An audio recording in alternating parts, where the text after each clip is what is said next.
Vi har under vores arbejde med AT2-forløbet valgt at undersøge sammenhængen mellem kost og motion for børn og unge. Og vores første problemstilling i idræt er, hvordan og hvor længe bør børn motionere? Vi har undersøgt, hvordan børn bør motionere, og hvor længe de skal røre sig hver dag. Det har vi, fordi overvægt blandt børn er et stigende problem, og mange forældre er ikke opmærksomme nok på, at deres børn vejer for meget. Vi har fundet frem til, at 9-15-årige børn bør bevæge sig 60 minutter om dagen, og det er Sundhedsstyrelsens anbefaling. Ud af de 60 minutter, der er anbefalet, der bør de 20-30 minutter være af højere intensitet. De bør være aktive sammen med familien, da det ellers skal være svært for et lille barn at forstå, hvorfor det er, de skal dyrke motion. For at undersøge, hvordan børns ideelle motionsvaner og aktivitetsniveau er, har vi undersøgt sagen på internettet. Det er derfor en teoretisk undersøgelsesmetode. Vi har benyttet hjemmesiden sundhedsguiden.dk.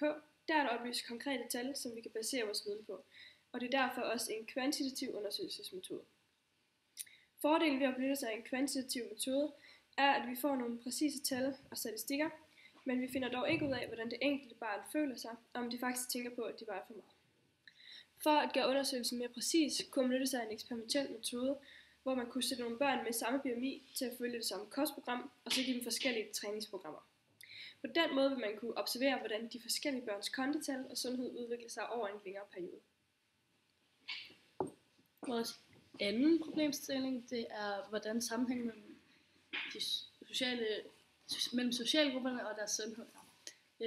Der har vi primært undersøgt børn og unges aktivitetsniveau og kostvaner i forhold til deres forældres socialgruppe.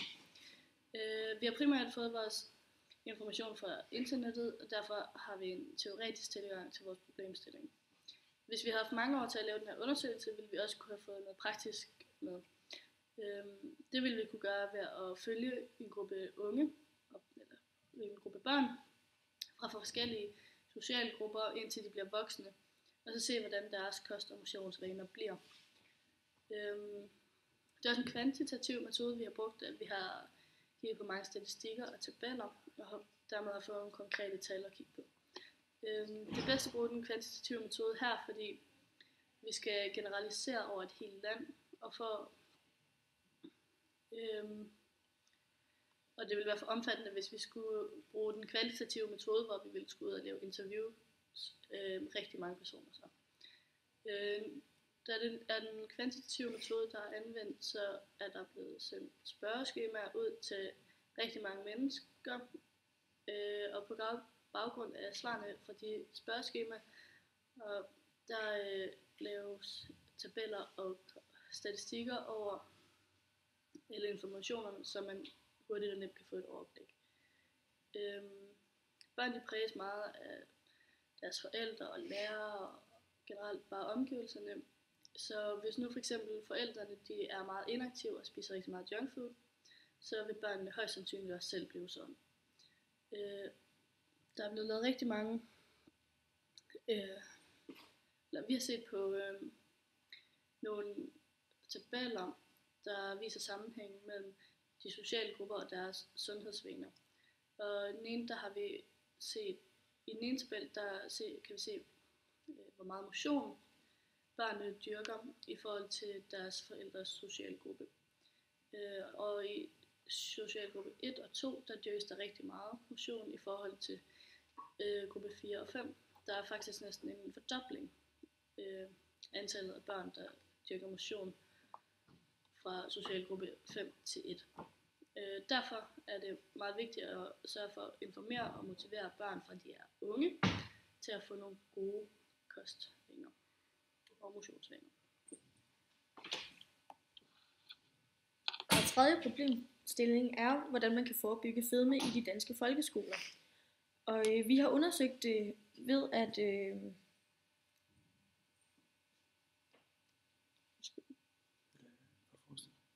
ifølge statistikker og facts fra Sundhedsstyrelsen er fedme et stigende problem i vores samfund, og vi har undersøgt, hvordan man kan forebygge fedme ved at se på undersøgelser om kost og motion, og ved hjælp af den kvantitative metode har vi fundet undersøgelser. Og for eksempel har de danske fysioterapeuter en undersøgelse, hvor forskere fra Syddansk Universitet har lavet et forsøg i 2011, hvor antallet af idrætstimer er forøget til 6 timer om ugen, og han har så fundet ud af, at det havde gavnlig effekt på børnene, som fik stærkere knogler, bedre kondition og var bedre til at koncentrere sig. Og det ville på længere sigt nedsætte risikoen for livsstilssygdomme. Det er en hjælp til at overholde Sundhedsstyrelsens råd om mindst 60 minutters motion om dagen, når det gælder børn. Og inaktive børn, såvel som aktive børn, vil også få en bedre kondition. Og det vil også gøre, at de vil kunne klare folkeskolen bedre. Særligt udsatte børn med forældre i lave socialgrupper kan i folkeskolen her få den nødvendige motion, hvis de ikke selv har mulighed for det i fritiden. Vi har brugt den kvantitative metode med statistikker og udført en forsøg fra internettet. Og ved at bruge den metode har vi kunne se, hvilke af de forskellige sundhedsmæssige tiltag, der hjælper mest. Dermed kan man altså vurdere, hvad der kan forebygge fedme.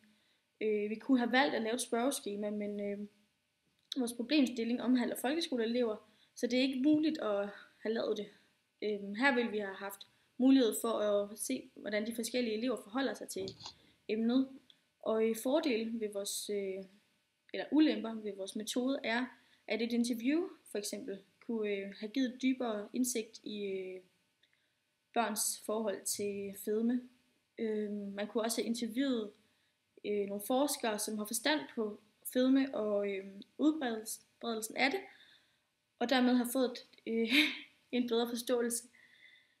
Man kunne desuden observere klasser og deres kostvaner, og så se, hvordan man kunne forbedre deres sundhed ved at ændre deres kost. Og ved denne, vi har brugt teoretisk arbejde, i og med at vi har fundet vores information på nettet, skriftligt og eksperimentelt kunne man have lavet et forsøg, hvor man fjernede en variabel for at se dens indvirkning på folkeskolens børn. Man kunne for eksempel ændre deres kost og se, hvordan det vil ændre deres tendens til fedme. Og derefter kan man så se, hvad der vil forebygge fedme bedst. Og den fjerde problemstilling lyder: hvordan er sammenhængen mellem sundhed, motion og hjerte-karsygdom? Der er mange faktorer, der spiller ind på risikoen for at udvikle hjerte-karsygdom. Nogle af dem kan man ikke selv kontrollere. Det er blandt andet køn, arv, alder og race.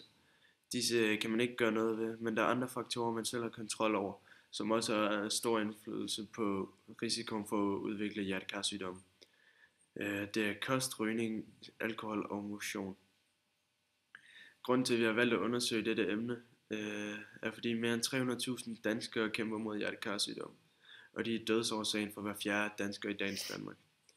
Man kan droppe rygning og alkohol helt, mens motion og kost skal ændres. Kosten skal lægges om, så den generelt følger de 10 kostråd. Men man skal også i stor grad også tænke over fedtkvaliteten. Fedtkvaliteten den skal helst være umættet, altså vegetabil. Det er flydende ved stuetemperatur, og derfor flyder igennem blodår uden negative effekter. Mens mættet fedt, altså animalsk fedt, er fast ved stuetemperatur, og derfor kan være en af årsagerne til overforkalkning, som kan forårsage blodpropper. Motion og især konditræning er også en vigtig del af forebyggelse af hjerte-karsygdom. Med regelmæssig konditræning tilpasser kroppen sig de krav, der stilles til den, og det medfører en række gavnlige effekter i forhold til forebyggelse af hjerte-karsygdom. Blandt andet blodvolumen bliver øget, der dannes mere væske i forhold til antallet af røde blodlegemer. Det vil sige, at blodet fortyndes, og blodgennemstrømningen øges, hvilket mindsker risikoen for overforkalkning og derved også blodpropper. Blodtrykket reduceres, hvilket er særlig godt, fordi forhøjet blodtryk i kombination med overforkalkning kan være med til at løsrive fedtaflejringer på grund af det høje tryk, hvilket også kan forårsage blodpropper. Vi har undersøgt sagen på nettet, og det er derfor en teoretisk undersøgelsesmetode. Vi har også fundet tal fra tabeller, og det er derfor også en kvantitativ undersøgelsesmetode. Man kunne optimere det, hvis man havde tid til at observere, lad os sige 500 hjertekar-patienter fra samme socialgruppe. Man opfordrer så den ene halvdel til at spise sund, og så at dyrke meget motion, og den anden halvdel, de skal fortsætte deres livsstil. Derefter så kan man så observere forskellen. Det er dog uetisk. En samlet konklusion på vores anvendte metoder er, at vi primært har benyttet os af den kvantitative metode. Den er god, fordi den giver os præcise tal, og der ligger typisk en grundig undersøgelse bag. Den er dog ikke så effektiv, når vi skal måle folks tanker og følelser. Der vil det være mere effektivt at benytte sig af den observationelle metode, hvor man for eksempel kunne se, hvordan folk opfører sig i deres vante miljø.